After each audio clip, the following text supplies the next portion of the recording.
Hey guys, it's Stas here. We're here to do a review of the Inkbird ITC 308 Wi-Fi thermostat controller.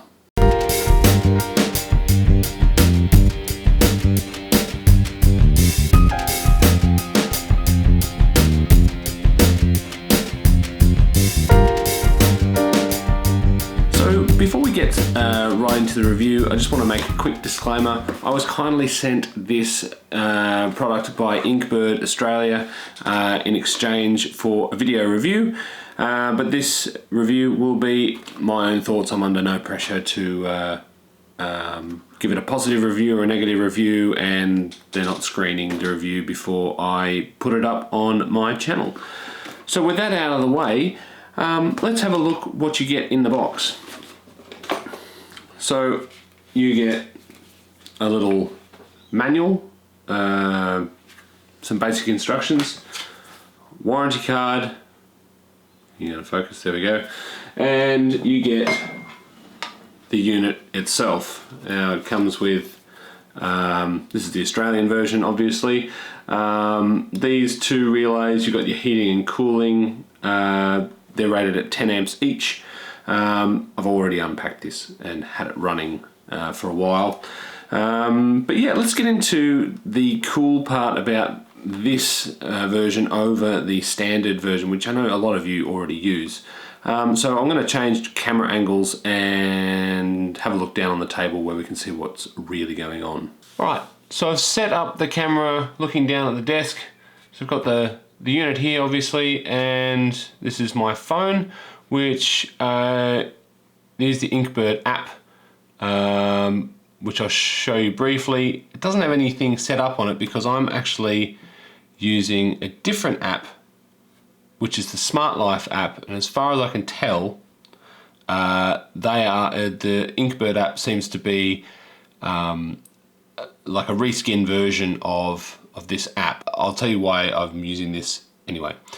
So what you can do is, once you set it up, you can view what your current temperature is, as well as what your set temperature, and the current temperature here, and your set value or set temperature down here.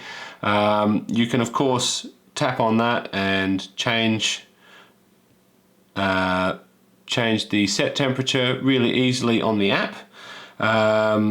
You can also access the settings. Now this, for me, this is almost worth the price of admission on its own.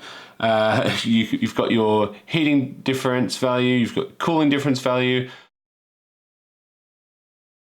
high temperature value and low temperature value. Now these two are alerts that you can hear. You can set it up so that if it gets over 22 degrees, it will send out an alarm. In fact, let's show you that now. I'm just going to grab the thermo probe and put it on my hand here, and you'll see the temperature start to rise just here, hopefully. Yep, there we go. So once it gets over 22, you should hear an alarm and an alert will be sent to my phone.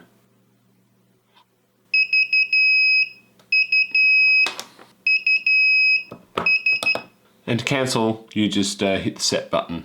I'll set this back down to what I've got. Anyway, we'll keep going. We've got the refrigeration delay. That's going to stop your compressor burning out. So if it's been heating and it switches over to cooling, it'll put in a 2-minute delay. You can set that to be whatever you like. You just don't want to have the compressor clicking on and off really quickly.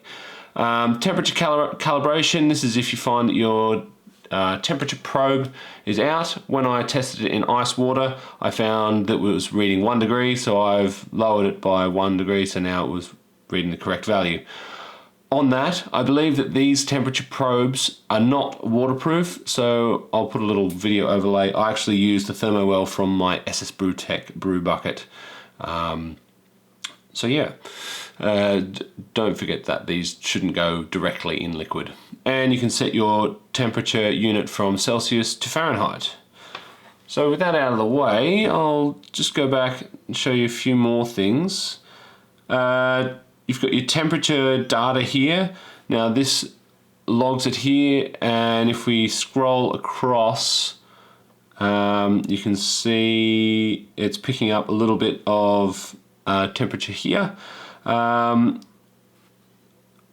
I've been using it to track fermentation that I've got going at the moment. You can see, where is it here? So yeah, see here there's a gap in the value.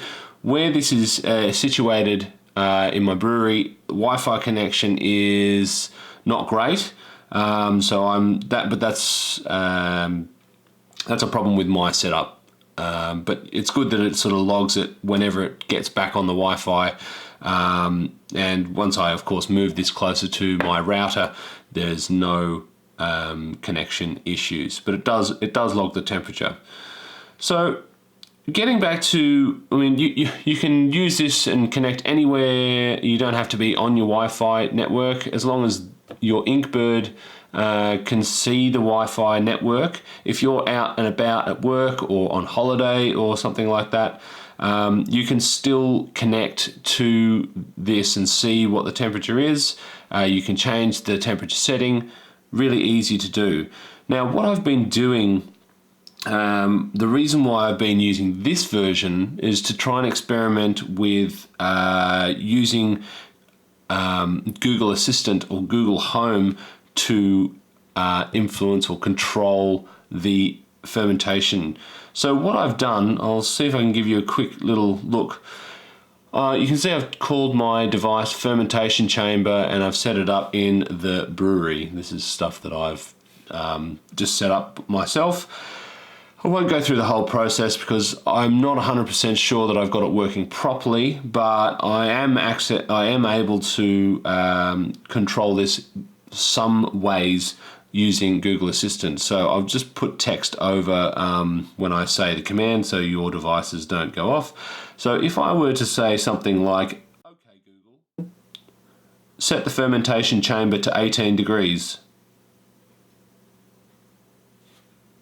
Sure, sorry, there was an error and I can't control your home device. Okay, so you can see that the device actually was set to 18 degrees. I found that using the Smart Life app as opposed to the Inkbird app, I do get this little error message coming up. I don't know if it's just the way that I set it up the second time or not, but it does work through Google Assistant. I can also do things like this. Okay, Google, lower the fermentation chamber. Got it. Lowering the temperature of the fermentation chamber. So it starts to understand contextual commands. So saying lower the temperature lowers it by 1 degree. You can say, okay, Google, raise the temperature of the fermentation chamber. Sure, raising the temperature of the fermentation chamber. So you can see that I haven't got it right just yet, but I think there is the potential to start using instances and scripts so we can do things like free rise, so set a certain number of degrees per day that it'll automatically go through until a desired temperature is reached, but I haven't quite got there yet. So yeah, so that's a little my review, the things that I've been able to do with this Inkbird 308 Wi-Fi, ITC 308 Wi-Fi controller. I found it to be really useful. My brewery, as I said before, I have to go outside, and so it's really handy for me to be able to check in on things, how it's going, and those temperature alerts are really handy if you're maybe not paying attention and something happens with the fridge or the heater element and it might go too low or too high. Getting those alerts so that you can intervene if you need to, I find it's a nice reassuring feature. I did have some initial issues connecting with the Wi-Fi, however they were more to do with my Wi-Fi setup because my phone was on my 5 gigahertz wireless network, whereas this device only works on a 2.4 gigahertz network. Most home networks are on 2.4 gigahertz frequencies, so you probably won't have any problems. And it does say that in the manual when you're setting it up, to make sure that your phone that you're going to pair the device to is also on the 2.4 gigahertz Wi-Fi to set it up. So yeah, I had some minor issues up front connecting it, but it was very easy to overcome. I really, I think this is a great addition. If you've already got one of these and you're thinking about getting the Wi-Fi version, or you're usually tinkering around with the settings, you might find that the app version, the app interface is worth the price of entry. You may be happy with it. Is it necessary? No.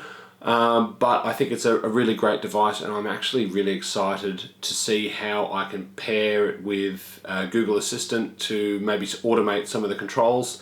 And also I've been playing with a tilt hydrometer, which can output data into Google Sheets, and so maybe combining the two will be very exciting as well.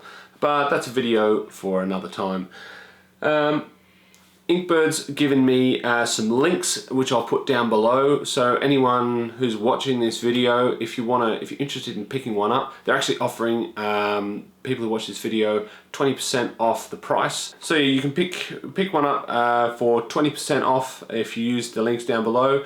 Again, just a disclaimer, I don't get any kickback from when you purchase it, but it just helps Inkbird let them know that you've watched my video, but I don't receive any kickback from that. If you think it's a product for you, check out the links in the description and see if you can find one. There's links for Australia, New Zealand, Canada, US and Europe, so check it out. I know I paid about $80 for my temperature control unit, which was just one that I bought from Kegland many years ago, and it's been working just fine. But the connected world we live in, I think I think the potentials of the Wi-Fi models are exciting. So anyway, I hope you enjoyed this quick review of the Inkbird ITC 308 Wi-Fi version of the temperature controller. Until the next time, this has been Stas for Stas Brewing. I'll see you in the next video. Cheers.